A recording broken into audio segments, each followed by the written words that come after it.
Isang mainit na Lunes po sa ating lahat. Ako si Benison Estareja. Patuloy pong epekto ng easterlies o yung hangin galing sa Pacific Ocean sa malaking bahagi po ng ating bansa. Habang inaasahan po simula po bukas ng gabi ay iihip muli yung ating northeast monsoon or amihan dito sa may extreme northern Luzon. And then pagsapit po ng Wednesday and Thursday, posibleng umabot sa may southern Luzon itong amihan natin. At maaaring ito na po yung huling bugso ng northeast monsoon bago magsimula ang panahon ng tag-init or warm, dry season. Base naman po sa ating latest satellite animation, wala tayong nakikita mga cloud clusters na posibleng maging bagyo sa mga susunod na araw na papasok ng area of responsibility. Ngayong araw po sa malaking bahagi ng Luzon, easterlies pa rin na magdadala ng mainit na panahon at may hinang pag-ulan lalo na po sa hapon hanggang sa gabi. Maraming lugar sa umaga hanggang sa tanghali ang fair weather conditions. So ibig sabihin po, wala naman tayong mararanasan ng malakas na hangin or malalakas na ulan. Then pagsapit po ng tanghali, posible yung maalinsangan na panahon, lalo na po sa may area ng Dagupan City kung saan hanggang 40 degrees Celsius yung mararamdamang init o yung tinatawag natin na heat index, habang 39 degrees sa may San Jose, Occidental Mindoro. Samantala sa may Virac, Catanduanes, posible naman yung hanggang 43 degrees Celsius na heat index o yung mararamdamang init ng katawan. So hindi po natin sila pinapayuhan na lumabas from 10 a.m.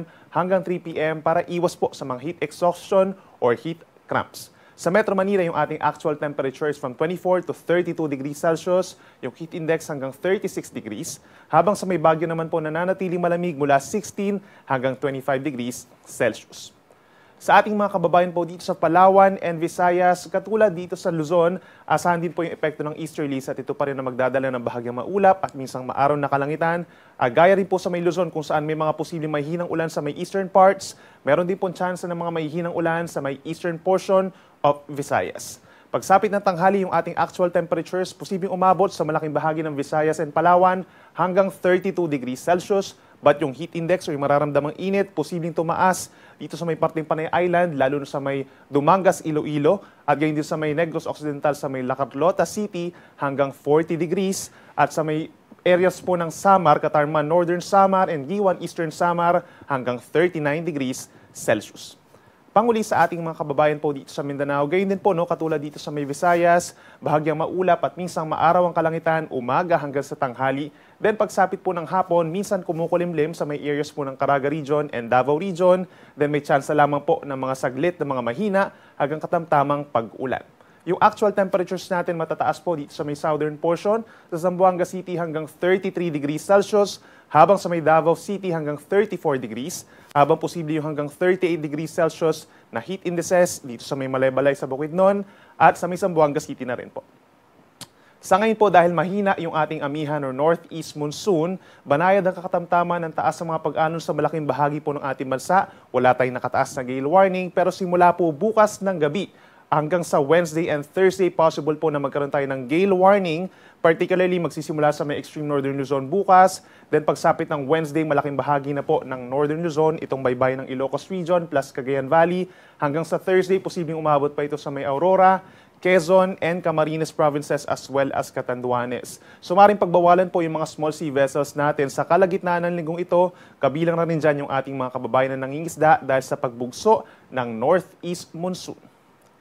For the next 3 days sa malaking bahagi po ng Luzon, tulad ng nabanggit natin kanina, bukas sa may extreme northern Luzon, magsisimulang umihip itong amihan sa gabi. Then pagsapit po ng Wednesday and Thursday, malaking bahagi na po ng Luzon na magkakaroon ng epekto ng amihan. Ano nga ba yung mga epekto nito? May kalakasan pong hangin, may kalakasang mga pag-alon, may mga mahihinang ulan, at yung ating temperatura, bagamat hindi nakatulad o hindi nakasinlamig noong Enero and Pebrero, possible pa rin na maramdaman natin yung pagbaba ng temperatura sa madaling araw at saka sa tanghali.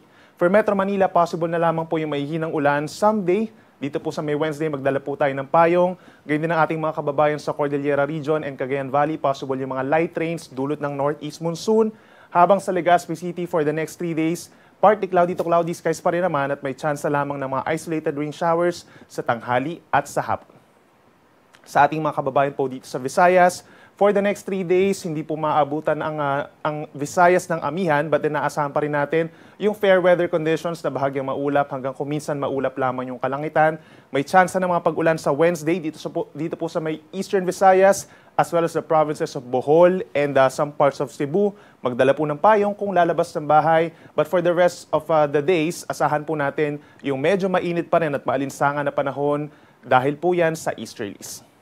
At panghuli sa ating mga kababayan sa Mindanao, mas makakaranas po sila ng mainit na panahon sa susunod na 3 araw. Epekto din po yan ng easterlies. May mga lugar na uulanin pagsapit po ng Wednesday hanggang Thursday. Iyan ang bahagi ng Northern Mindanao, Caraga Region, and Davao Region. So magdala po tayo ng payong. Possible yung mga hindi naman tuloy-tuloy na mahina hanggang katamtamang mga pag-ulan. Habang ang western sides, yung Bangsamoro Region, Soxargen, Zamboanga Peninsula, mababa pa rin po ang tsansa ng ulan. Kaya payo natin sa ating mga kababayan doon, uminom ng maraming tubig at kung lalabas po ng bahay, magdala rin ng pananggalang sa init. Sunrise po natin ay 6:02 in the morning at sunset 6:07 ng gabi. Yan muna ang latest mula dito sa Weather Forecasting Center ng Pag-asa. Ako muli si Benison Estareja na nagsasabing sa anumang panahon, Pag-asa ang maganda solusyon.